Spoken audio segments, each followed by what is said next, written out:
Hello, everyone, and welcome back to Newsroom Nigeria.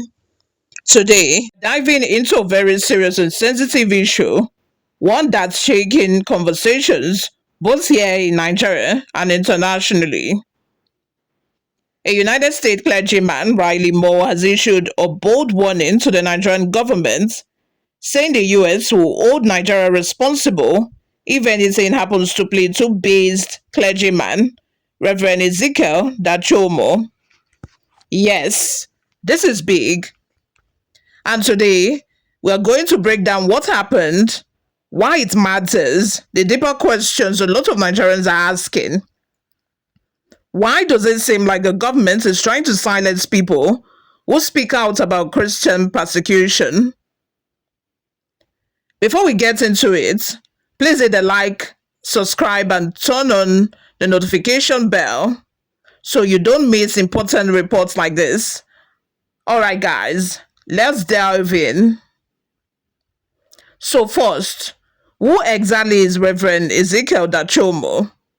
He's a respected preacher, a regional chairman of a Church of Christ in Nations, COCIN, in Bakiladi, Plateau State. Over the years, he has been one of the loud voices consistently calling out what he described as systemic killings, land grabbing, and targeted attacks on Christian communities across Plateau State. He posts videos, he documents burials, he shows visuals, and he names names, and that alone has made him a target for many people. But recently, something different happened, something louder, something that crossed national borders. According to Reverend Dachomo, he started receiving threatening calls from people he says are loyal to President Bola Tinubu. Not just social media trolls, not just anonymous insults, but actual warnings telling him to stop posting videos of Christian killings and mass burials.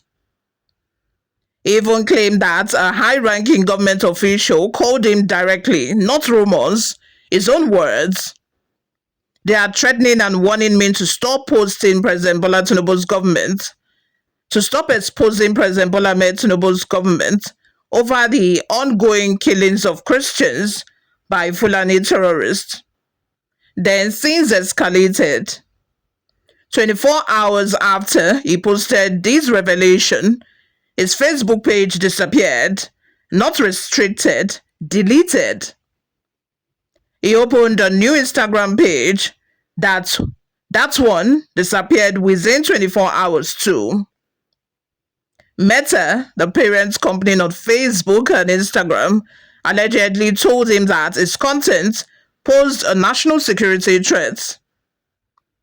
National security threat, you see? A pastor posting videos of burials. This triggered massive outrage.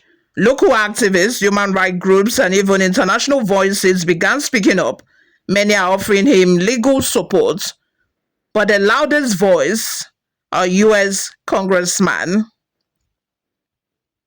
Congressman Riley Moore from West Virginia took to X, formerly known as Twitter, and dropped a warning that has now gone viral. He said the Nigerian government must be held responsible for Reverend Dachomo's safety. He brought up an earlier incident where a pastor in Plateau warned the government about an imminent attack, only for the government to dismiss it as fake news. The result? Certain people lost their lives the very next day.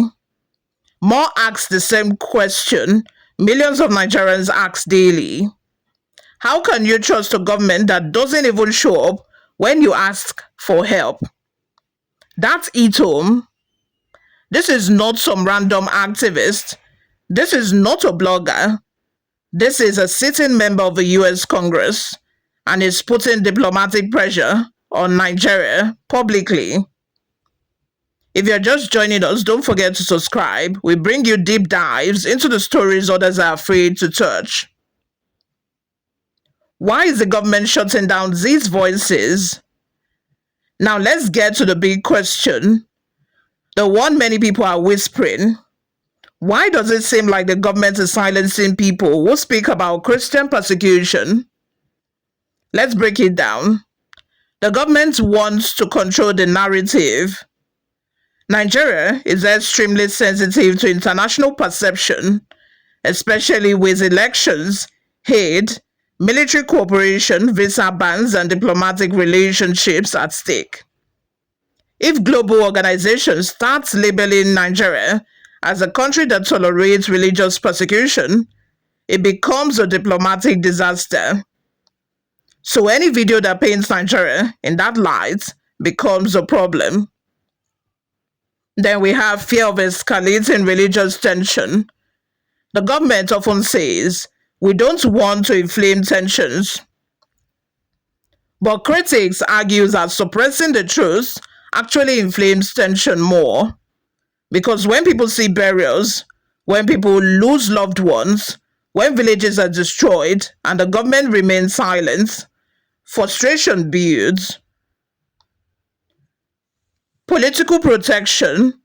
This is uncomfortable but true. When attacks are linked to Fulani militias, it becomes politically sensitive.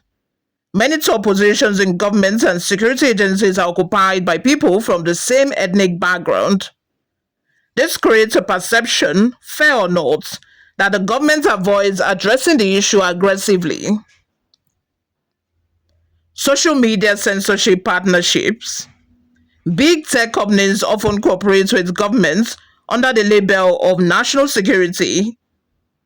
Sometimes it's terrorism, sometimes it's misinformation, and sometimes it's political pressure disguised as security. Preventing international outcry. Videos of mass burials spread fast. Once international NGOs start documenting them, governments are forced to respond. So the easiest solution, block the person posting the videos. Here is the bigger picture. Let's take a step back, guys.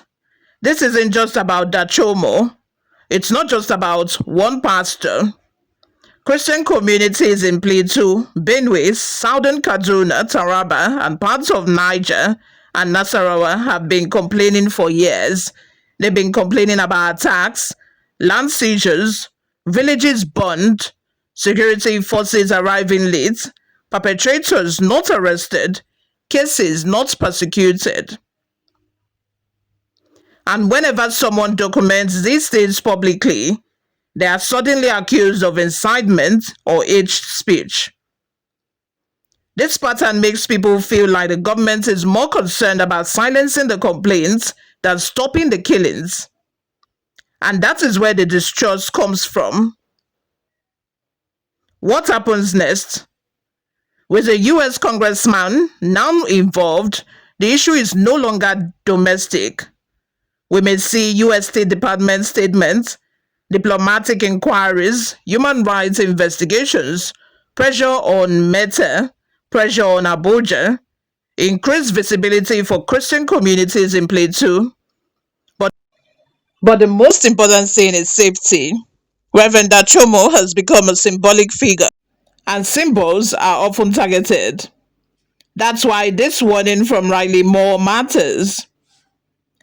At the heart of this story is a simple question. Should Nigerians be punished for telling the truth about their own suffering? Silencing voices does not stop bloodshed. Deleting pages does not erase graves. Threatening whistleblowers does not make Nigeria safer. If anything, these actions send a message that is far more dangerous, that the truth is a threat. We'll keep following the story, we'll keep speaking, and we'll keep giving you the facts. If you value this kind of fearless reporting, please like, share, comment, and subscribe. Your engagement helps this message reach the world. My name remains Oluwayomi Timlola. Please stay safe, stay informed, and I'll see you in my next video. Bye for now.